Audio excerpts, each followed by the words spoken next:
Well, I can officially say that I think this guy is broken. So, oh, he's retarded. Um, Someone's kitty's right there. I walked out here because I didn't hear it running and it hadn't come back. It usually comes back when it's full and hangs out here and gets stuck.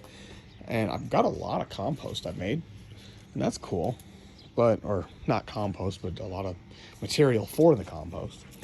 But so this guy here, I start walking out there to find out where he is, and this thing's laying on the sidewalk. And then he's stuck over there on the concrete, which I'm gonna fix that somehow. But oh my god. But you can see that piece of metal right there. Kind of the same problem where it's not straight any longer. And now look at him. He does this stupid, oh no, what are you doing? What are you doing? But anyway, so this is messed up, man. That's not cool, because I think that piece is like 800 bucks.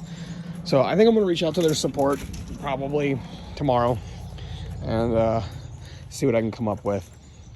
I'll probably make an accompanying video just to send to them. That's really straightforward.